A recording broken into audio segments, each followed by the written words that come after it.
Hello and welcome to The Print. I'm Triya Gulati and this is our entertainment wrap of script. A.R. Rahman performs at the Attari Border, the musical Shkimadoon based on Apple TV series that spoofs classic Broadway productions emerged as the biggest winner at this year's Tony Awards. Who won what? We'll tell you shortly. Malayalam actor Salim Kumar passed away on June 6. We'll pay him tribute in today's episode and also look at the chaos that unfolded at his funeral.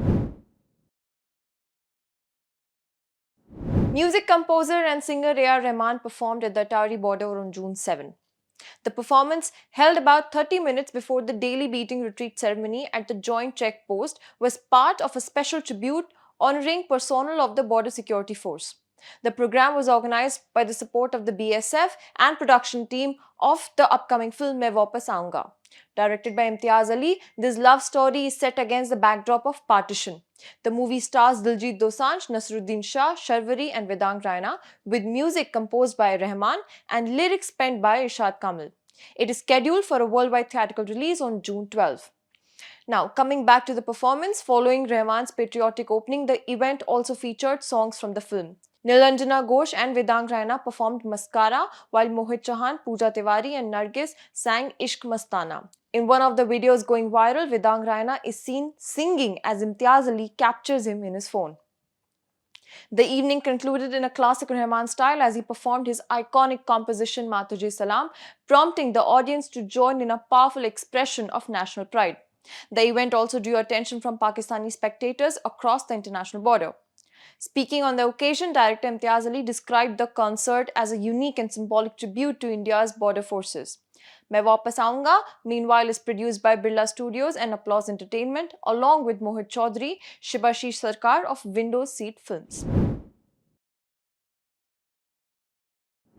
The musical Shkimadoon, based on the Apple TV series that spoofs classic Broadway productions, emerged as the biggest winner at this year's Tony Awards, taking home the prize for the Best New Musical.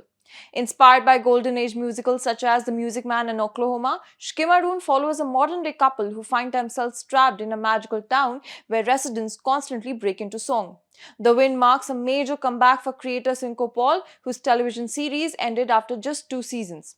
Paul also won Tonys for both the musical score and book.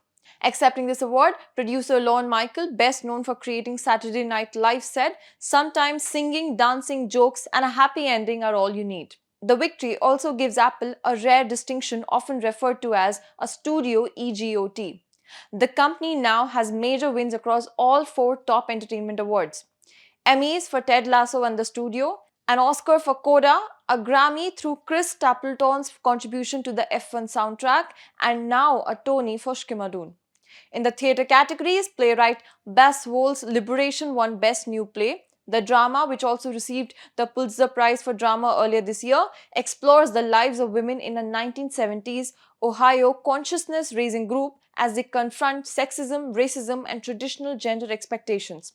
The win was historic for Hole, who became only the 4th woman to receive the Tony Awards for Best Play, joining Wendy Westerstein, Yasmina Reza, and Frances Goodrich. Calling it the honor of a lifetime, Hole dedicated the award to women who have the courage to speak up and share their stories. She also thanked her mother, daughters, and the female producers who supported the project. With its Tony win, Liberation joins an elite list of plays that have won both the Pulitzer Prize for Drama and the Tony Award for Best Play in the same year. Meanwhile, Arthur Miller's classic Death of a Salesman won Best Play Revival.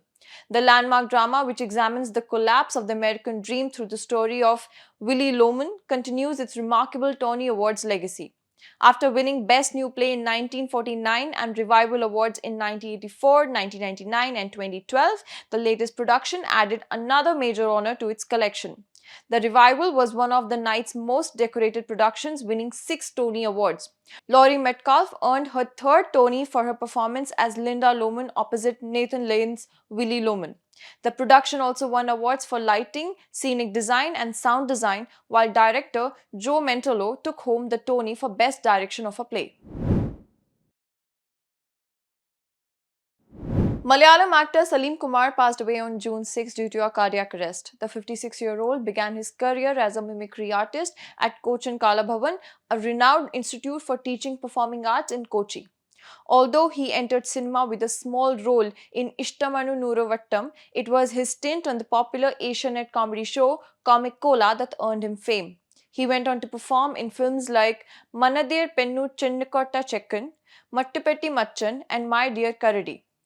But it was Satyameva Jayate that got him the recognition. The years 2002 to 2005 belonged to Salim Kumar as he delivered one too many iconic performances. Besides earning the National Film Award for Best Actor for his performance in Adamanti Makkanabbu, Salim Kumar also received 4 Kerala State Film Awards over the years, including Best Story for Karutha Jutan. He also donned the director's hat 3 times, including Compartment and Karutha Jutan. However, Salim Kumar was admired not only for his memorable performances on screen but also for the life he led away from the spotlight. Known for his outspoken views and his support for the Congress party, Salim was equally passionate about farming. His love for agriculture was far more than a hobby. For years, he actively cultivated crops on farmland he owned in his native village in Kerala. Although he did not come from a farming background, his appreciation for agriculture grew over time, particularly through his visits to prison. Salim often said that despite visiting several jails as an artist, he had never met a farmer behind bars. According to him, farmers were people deeply connected to nature and less likely to harm others. He believed farming was as creative as writing a story or directing a film. He once said, "No one becomes a Tata, Birla, or Ambani through farming, but in terms of satisfaction, farming makes us billionaires." Watching a seed grow into a plant, flower, and fruit brings the joy that nothing else can match. While he acknowledged that agriculture was rarely profitable on paper, he maintained that the sense of fulfillment it offered was priceless. Salim was also a strong advocate of Pokalli farming, Kerala's centuries old traditional method of rice cultivation. Concerned that the practice was slowly disappearing, he even produced a documentary to raise awareness about it. On his fields, he followed the traditional cycle of cultivating paddy for 6 months and shrimp farming for the remaining six. His commitment to agriculture extended to his family as well. To ensure the farm was managed properly when he was away for work, Salim encouraged his wife, Sunita, to study agriculture at the university. Though Sunita was initially reluctant, she eventually became more knowledgeable about farming than he was. Even during his battle with liver disease, farming remained a source of energy and motivation for him. Malayalam superstar Mammootty had once praised Salim's dedication to agriculture, describing him as a sincere farmer. Mammootty noted that Salim successfully balanced acting and farming for over a decade and at one point seemed more interested in his fields than in the film projects. According to people close to the actor, Salim owned agricultural land in North Paravur and Vippin, where he cultivated pokali rice, vegetables, and also engaged in fish farming. Throughout his life, he remained a vocal supporter of farmers and frequently spoke about agriculture issues. For Salim Kumar, farming was never about making money. It was about staying connected to the land, finding joy in nature, and preserving a way of life he deeply valued. Salim Kumar was cremated with full state honor at his residence in North Paravur on Sunday. However, the funeral drew attention after a video surfaced showing his son, Chandu Salim Kumar, expressing frustration over media crowding the family's private space during the final rites. In the video, Chandu can be seen repeatedly asking photographers and camera crew to move back and allow the family some privacy as they bid farewell to the actor. Reacting to the incident, film producer Supriya Menon, wife of actor-director Prithviraj Sukumaran, criticized the media's behavior in a post on Instagram stories. She called it vulgar. She wrote, "Yet again, a family trying to say goodbye to their loved one, a moment fraught with heartbreaking grief and pain. But here again, there is a collection of cameras and mics jostling to get this final goodbye in close up, like vultures flying closer and closer to their prey.